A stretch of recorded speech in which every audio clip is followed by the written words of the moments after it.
ઓમ શ્રી ગણેશાય નમઃ। જય શ્રી કૃષ્ણ મિત્રો। ઉત્પત્તિ એકાદશી ક્યારે છે? 25 તારીખે કે 26 તારીખે? તો આપણે આ સંપૂર્ણ માહિતી આ વિડીયોમાં સાંભળીશું। અને વિડીયો સારો લાગે તો મિત્રો લાઈક અને શેર કરજો, જેથી બીજાને પણ આ તારીખ એકાદશી ક્યારે છે એ ખબર પડે અને વાર્તા કથા સાંભળીને આપણને પુણ્યફળ મળે। ઓમ નમો ભગવતે વાસુદેવાય। જેની ભક્તિના કોઈ પણ અંગનું આશ્રય લેવા પર ઉદય થયેલી સમ્યક ભક્તિ ભાવથી દિન વ્યાતી પણ સમસ્ત વિશ્વને આનંદ પ્રદાન કરી શકે છે, એ શ્રી ચૈતન્ય ભગવાનનું હું આશ્રય ગ્રહણ કરું છું।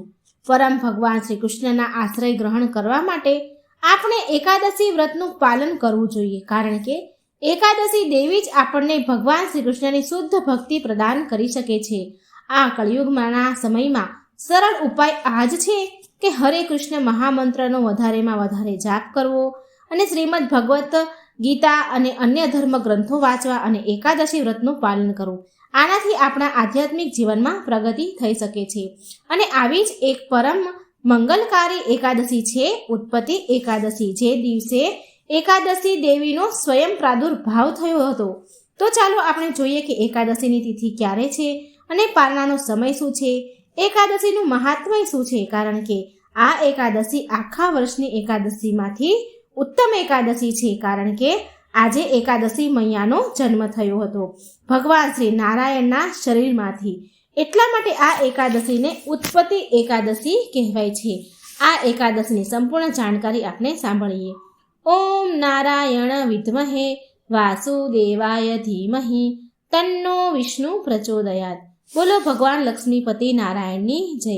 કારતક માસના વદ પક્ષની તિથિ પ્રારંભ થાય છે તારીખ 25 અને 26 નવેમ્બરની મોડી રાત્રે એ લગભગ 1 વાગે જે આ તિથિ પૂરી થાય છે તારીખ 26 અને 27 નવેમ્બરની વહેલી સવારે 3:47 માટે ઉદયા તિથિ અનુસાર જોઈએ તો સંપૂર્ણ એકાદશી તરીકે જોવામાં આવે તો તારીખ 26 નવેમ્બર 2024 મંગળવારના દિવસે આ વ્રત રાખવાનું રહેશે।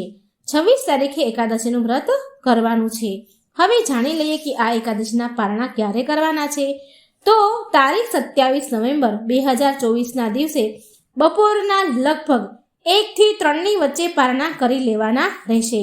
પારણા અર્થાત વ્રતનું સમાપન, જે એકાદશીના દિવસે આપણે સંકલ્પ કર્યો હતો એકાદશી વ્રતનો, તે આપણે છોડવાનો છે, એને આપણે પારણા કહીએ છીએ। એ સંકલ્પ છોડવાનો છે। હવે આ ઉત્પત્તિ એકાદશીની આપણે વ્રત કથા સાંભળીએ।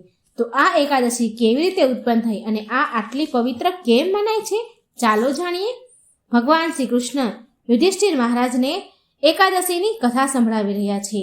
ભગવાન શ્રી કૃષ્ણ બોલ્યા, હે કુંતી નંદન, પ્રાચીન સમયની આ વાત છે। સતયુગમાં મૂર નામનો દાનવ રહેતો હતો।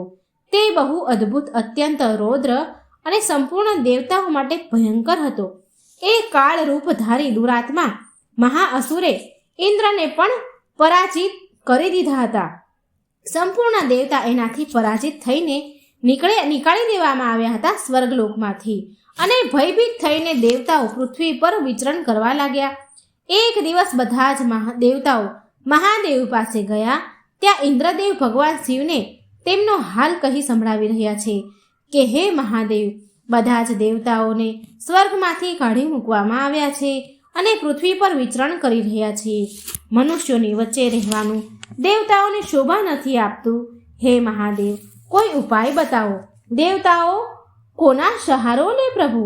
એટલે મહાદેવ બોલ્યા, દેવરાજ, જ્યાં તમે શરણ આપનારા, બધાની જ રક્ષા કરવાવાળા, તત્પર રહેનારા જગતના સ્વામી ભગવાન ગરુડધ્વજ વિરાજમાન છે, ત્યાં જાઓ તમે, એ તમારી રક્ષા કરશે। ભગવાન શ્રી કૃષ્ણ કહે છે કે હે યુધિષ્ઠિર, મહાદેવની વાત સાંભળીને પરમ બુદ્ધિમાન દેવરાજ ઇન્દ્ર સંપૂર્ણ દેવતાઓ સાથે ક્ષીર સાગરમાં ગયા, જ્યાં ભગવાન ગદાધારી સૂઈ રહ્યા હતા। ઇન્દ્ર ભગવાને હાથ જોડીને એમની સ્તુતિ કરી અને બોલ્યા, હે દેવેશ્વર, તમને નમસ્કાર હો। હે દેવ, તમે જ પતિ અને તમે જ મતિ, તમે જ કર્તા, તમે જ કારણ છો, તમે જ બધા લોકોના માતા અને તમે જ પિતા છો. દેવતા અને દાનવો બંને તમારી જ વંદના કરે છે. હે પુંડરીકાક્ષ, તમે જ દૈત્યોના શત્રુ છો. હે મધુસૂદન, અમારી રક્ષા કરો પ્રભુ. હે જગન્નાથ, અત્યંત ઉગ્ર સ્વભાવવાળા મહાબલી દૈત્યએ આ સંપૂર્ણ દેવતાઓને જીતીને અમને સ્વર્ગથી બહાર કાઢી મૂક્યા છે, નીકાળી દીધા છે. હે ભગવાન, શરણાગત વત્સલ દેવતા ભયભીત થઈને તમારા શરણમાં આવ્યા છે. દાનવોનો વિનાશ કરવાવાળા કમલ નયન ભક્ત વત્સલ હે દેવેશ્વર, હે જગન્નાથ, અમારી રક્ષા કરો, રક્ષા કરો ભગવાન. શરણમાં આવેલા દેવતાની સહાયતા કરો. ઇન્દ્રની આવી વાત સાંભળીને ભગવાન વિષ્ણુ બોલ્યા, હે દેવરાજ, આ દાનવ કેવો છે, એનું રૂપ અને બળ કેવું છે, તથા એ દુષ્ટના રહેવાનું સ્થાન ક્યાં છે, કેવું છે? ઇન્દ્રદેવ બોલ્યા કે પૂર્વકાળમાં બ્રહ્માજીના વંશમાં તલજંગ નામનો એક મહાન અસુર ઉત્પન્ન થયો હતો, જે અત્યંત ભયંકર હતો, જેનો પુત્ર મૂર દાનવ નામથી વિખ્યાત છે. એ પણ અત્યંત મહાપરાક્રમી અને દેવતાઓ માટે ભયંકર છે. ચંદ્રાવતી નામથી એક પ્રસિદ્ધ નગરી છે, ત્યાં તે તેનું નિવાસ સ્થાન બનાવીને નિવાસ કરે છે.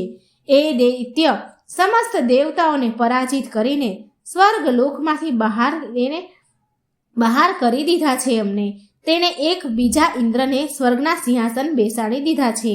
અગ્નિ, ચંદ્રમા, સૂર્ય, વાયુ તથા ગરુડ પણ એણે બીજા જ બનાવ્યા છે. હે જગન્નાથ, હું સાચી વાત કહી રહ્યો છું. દેવતાઓને તેણે પ્રત્યેક સ્થાનથી વંચિત કરી દીધા છે અને અન્ય નવાને બેસાડી દીધા છે. પ્રભુ, ઇન્દ્ર ભગવાનની વાત સાંભળીને ભગવાન વિષ્ણુએ બહુ ક્રોધ કર્યો. એમને બહુ ક્રોધ આવ્યો.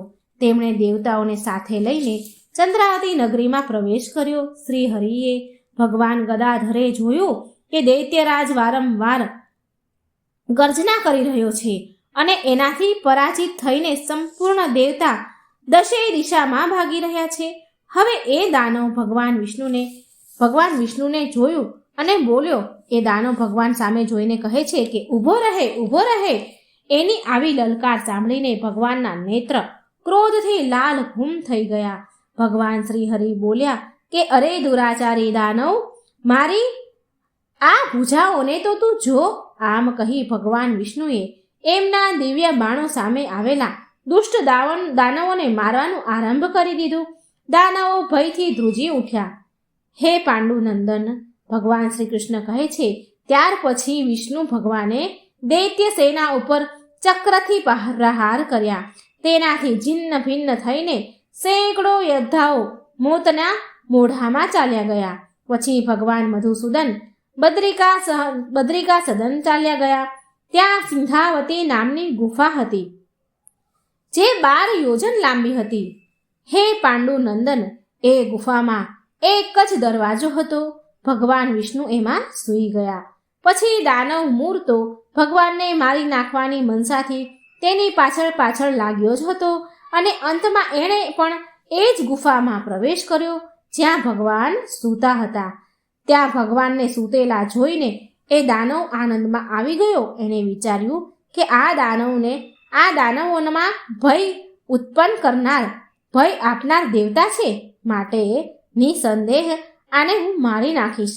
યુધિષ્ઠિર, ભગવાન શ્રી કહે છે, હે યુધિષ્ઠિર, દાનવ આવી રીતે વિચાર કરતો જ હતો કે ભગવાનના શરીરમાંથી એક કન્યા પ્રગટ થઈ, જે બહુ રૂપવતી, સૌભાગ્યશાળીની તથા દિવ્ય અસ્ત્ર શસ્ત્રથી સુસર્જિત હતી.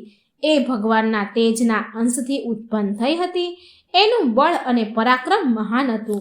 હે યુધિષ્ઠિર, દાનવરાજ મૂર એ કન્યાને જુએ છે અને કન્યાએ યુદ્ધનો વિચાર કરી દાનવ સાથે યુદ્ધ કરવા માટે યાચના કરી અને યુદ્ધ છેડાઈ ગયું. કન્યા બધા જ પ્રકારની યુદ્ધ કળામાં નિપુણ હતી. એ મૂર નામનો મહાઅસુર કન્યાના હુંકાર માત્રથી રાખનો ઢગલો થઈ ગયો. દાનવના મર્યા ગયા પછી ભગવાન જાગી ગયા. એમણે દાનવને ધરતી પર આવી રીતે નિષ્પ્રાણ પડેલો જોઈને કન્યાને પૂછ્યું કે મારો આ શત્રુ અત્યંત ઉગ્ર અને ભયંકર હતો, કોણે આનો વધ કર્યો? કન્યા બોલી, સ્વામી, તમારા જ પ્રસાદથી મેં આ મહાદૈત્યનો વધ કર્યો છે. શ્રી ભગવાન બોલ્યા, હે કલ્યાણી, તારા આ કર્મથી ત્રણેય લોકના મુનિ અને દેવતા આનંદિત થઈ ઉઠ્યા છે. માટે તારા મનમાં જેવી પણ ઈચ્છા હોય એના અનુસાર તું વર માંગી લે, કોઈ વર માંગી લે. દેવતાઓના માટે દુર્લભ હોવા છતાં પણ હું એ વર તને આપીશ. આમાં જરા પણ સંદેહ નથી. એ કન્યા સાક્ષાત એકાદશી માતા હતા. તે કન્યા બોલી, હે પ્રભુ, જો તમે મારા ઉપર પ્રસન્ન છો તો હું તમારી કૃપાથી બધા જ તીર્થોમાં પ્રધાન, સમસ્ત વિઘ્નોનો નાશ કરનારી તથા બધા જ પ્રકારની સિદ્ધિ દેનારી દેવી થાવ. હે જનાર્દન, જે લોકો તમારી ભક્તિ કરીને તમારા દિવસે ઉપવાસ કરે અને તેને બધા જ પ્રકારની સિદ્ધિ પ્રાપ્ત થાય. માધવ, જે લોકો ઉપવાસ નકોરડો ઉપવાસ એકટાણું કરીને ફરાહાર કરીને મારું વ્રતનું પાલન કરે એને તમે ધાન્ય, ધન અને મોક્ષ પ્રદાન કરજો. ભગવાન વિષ્ણુ બોલ્યા, હે કલ્યાણી, તું જે પણ ઈચ્છે છે એ બધું જ પૂર્ણ થશે. ભગવાન શ્રી કૃષ્ણ કહે છે, હે યુધિષ્ઠિર, આવું વરદાન મેળવીને મહાવ્રતા એકાદશી માં બહુ પ્રસન્ન થયા. બંને પક્ષની એકાદશી સમાન રૂપથી કલ્યાણ કરનારી છે. આમાં સુદ અને વદ પક્ષનો કોઈ ભેદ ન કરવો જોઈએ. જો ઉદયકાળમાં થોડી એવી એકાદશી, મધ્યમાં પૂરી એકાદશી અને અંતમાં કિંચિત ત્રયોદશી હોય તો આ ત્રિપુંસા એકાદશી કહેવાય છે. આ ભગવાન શ્રી હરિને બહુ પ્રિય છે. જો આ ત્રિપુંસા એકાદશીએ ઉપવાસ કરવામાં આવે તો 1000 એકાદશીનું ફળ પ્રાપ્ત થાય છે તથા આવી રીતે દ્વાદશીમાં પારણા કરવાથી 1000 ગણું ફળ માનવામાં આવ્યું છે. જે મનુષ્ય એકાદશીમાં ઉપવાસ કરે છે એ વૈકુંઠ ધામમાં જાય છે, જ્યાં સાક્ષાત ભગવાન ગરુડધ્વજ બિરાજમાન રહે છે. જે મનુષ્ય એકાદશીના મહત્વને સાંભળે છે, પાઠ કરે છે, એને 1000 ગૌદાનનું પુણ્ય ફળ મળે છે. જે દિવસ અને રાતમાં ભક્તિપૂર્વક આ એકાદશીનું મહત્વ સાંભળે છે, કથા વાર્તા સાંભળે છે, એની સંદેહ બ્રહ્મ હત્યા જેવા પાપોથી મુક્ત થઈ જાય છે. એકાદશી સમાન પાપ નાશક વ્રત બીજું કોઈ નથી. તો આવી રીતે ભગવાન શ્રી કૃષ્ણએ યુધિષ્ઠિરને એકાદશી, ઉત્પત્તિ એકાદશીની કથા સંભળાવી, મહાત્મય સંભળાવ્યું. તો એકવાર પ્રેમથી બોલો, જય શ્રી હરિ વિષ્ણુ લક્ષ્મીપતિ નારાયણની જય. ઓમ નમઃ શિવાય. હર હર ગંગે. મિત્રો, વિડીયો સારો લાગે તો લાઈક, શેર કરવાનું ભૂલશો નહીં અને આ ચેનલને એકવાર સબસ્ક્રાઈબ જરૂર કરી દેજો. જય શ્રી કૃષ્ણ. રાધે રાધે. Thank you.